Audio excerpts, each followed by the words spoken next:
Through time-lapse photography, the velocity of these clouds has been dramatically increased. While they were actually drifting over the mountains at approximately 27 miles per hour, they now have the appearance of moving at well over 100, 4 times their normal speed. If the clouds were stationary and the Earth was revolving underneath them, this is how it would appear if the Earth was spinning at 100 miles per hour. Yet we're told that the Earth is spinning at 10 times that speed. Consider this. Those who maintain that the Earth is a globe that spins suggest that people standing at the equator are being whirled around at approximately 1,000 miles an hour. They further maintain that the Earth is spinning around the Sun at a speed of 67,000 miles per hour, and that our Sun is supposedly racing around the center of our galaxy at some 600,000 miles per hour. And yet, you and I both know that on many days it's possible to stand outside without a single hair being messed up by the breeze.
With each video I make on the flat earth, I get new questions. Therefore, I keep making videos on the subject.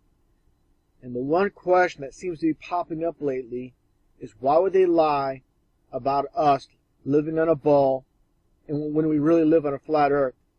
And it's very simple. It's about disproving the Bible. Everything about science is the exact opposite of what the Bible states. Now again, taking a look at the flat earth model, this is from the Bible, 100% biblical. First off, it states in the Bible how there's waters above and the waters below, and how the earth is immovable, it's fixed, and how the earth has foundations, how the earth has ends to it, mentioned 50 times. The sun and the moon are within the firmament, and this is why NASA cannot get past into outer space, the so-called Van Allen belts. So when I make the videos on the space shuttles being nothing more than airplanes, you'll understand they cannot get past the firmament, period. They call it the Van Allen belts, but in reality it's the firmament. And like I've covered many times in previous videos, with space shuttles being nothing more than airplanes, according to NASA, space shuttles are nothing more than gliders during supposed re-entry. Now I'm going to show this clip, 100% proof. These are nothing but airplanes. They're jet powered, not coming in for a supposed glide-in landing like NASA states. And there's a reason they have chaser planes escort them in. They're simply used to disguise the fact that these supposed space shuttles have engines. And just take a look at this landing. You can clearly hear and see that this supposed space shuttle is acting nothing like a glider. First off, those wings are too small to be of that of a glider. Take a look and take a listen to those jet engines.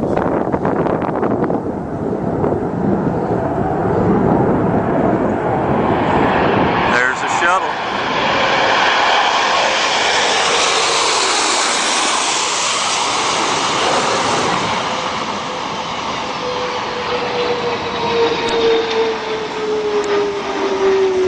Touchdown. And as you can clearly see from this still, here's one of the two jet engines.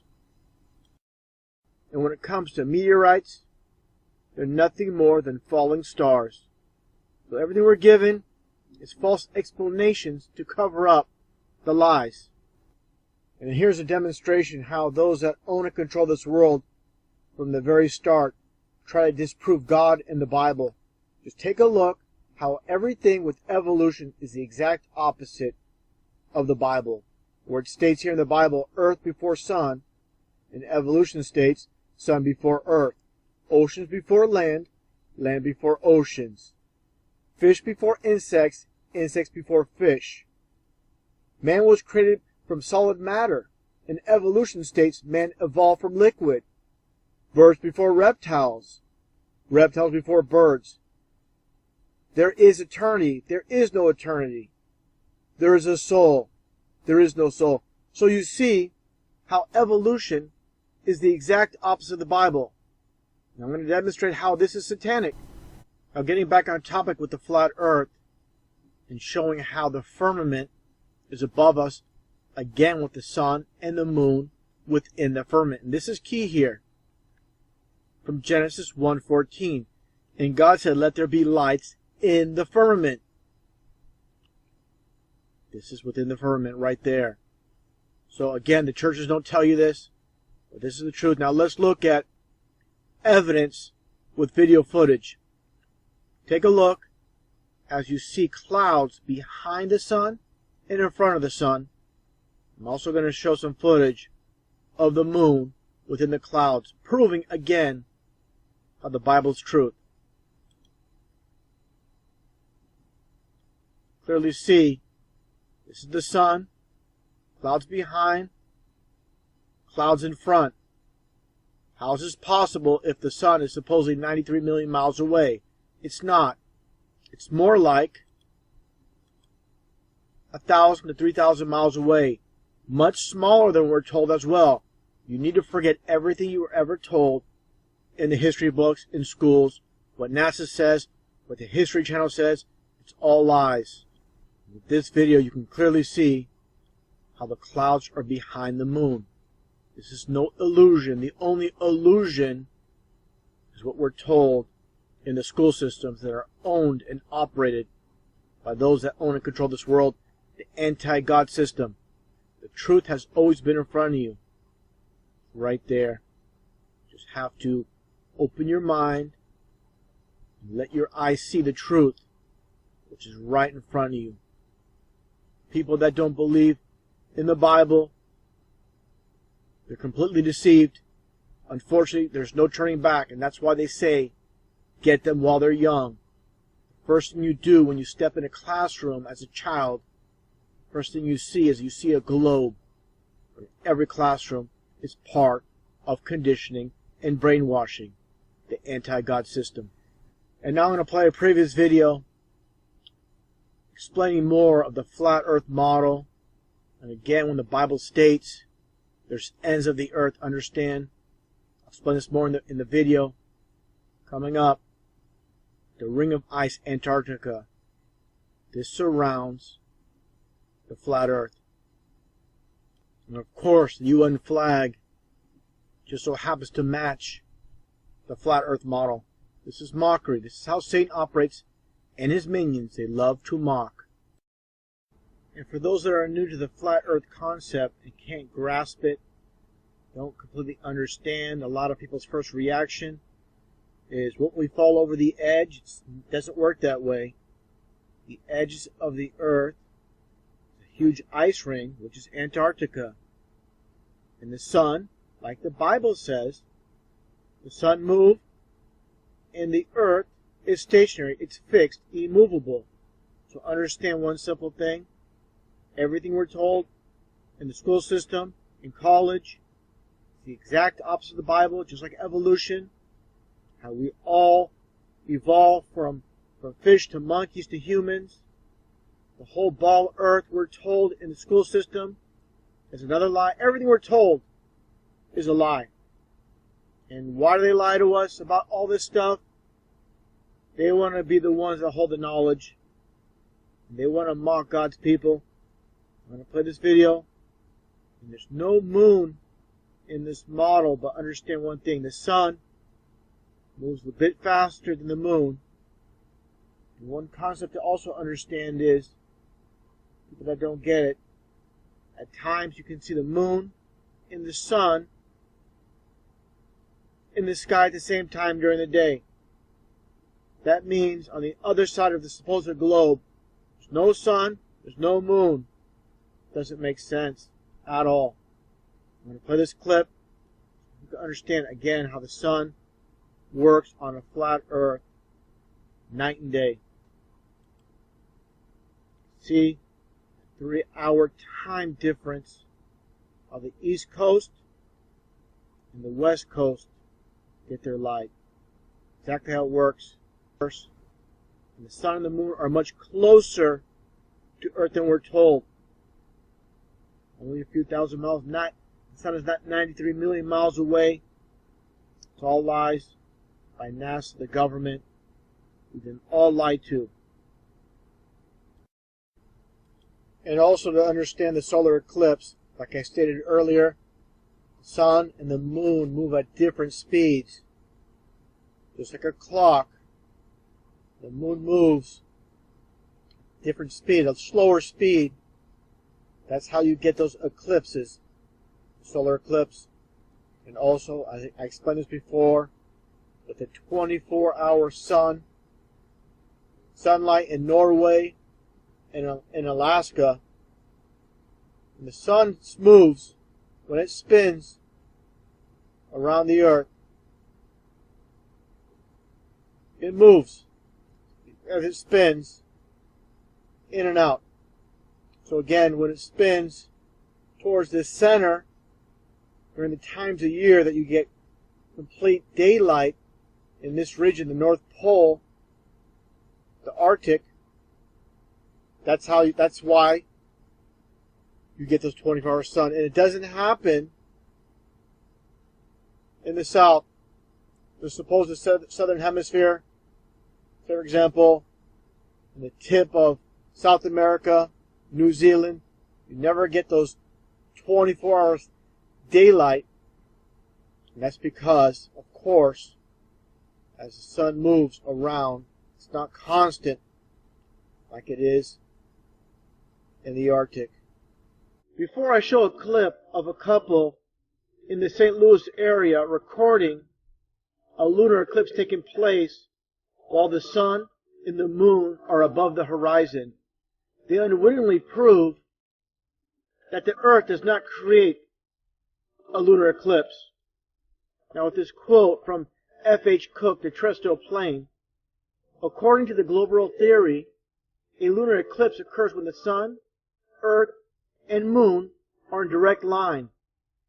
But it's on record that since about the 15th century, over 50 eclipses have occurred while both sun and moon have been visible above the horizon.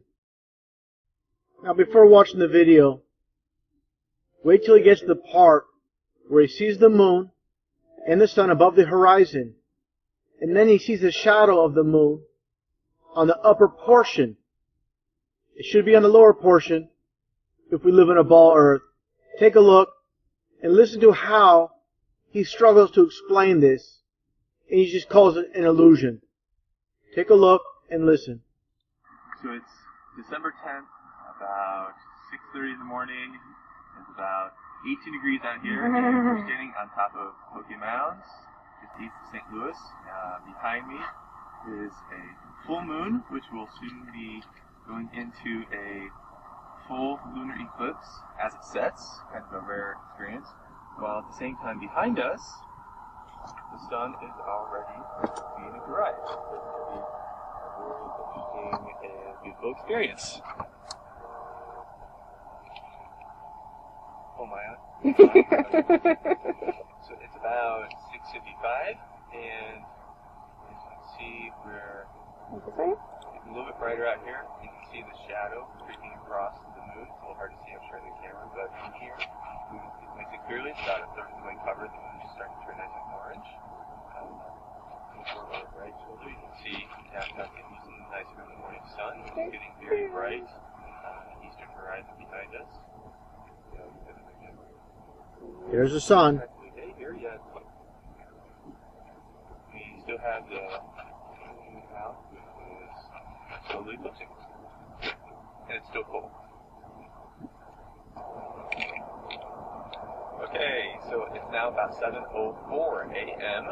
and over my shoulder you probably cannot see anything, but through the stacks of the refinery back there, we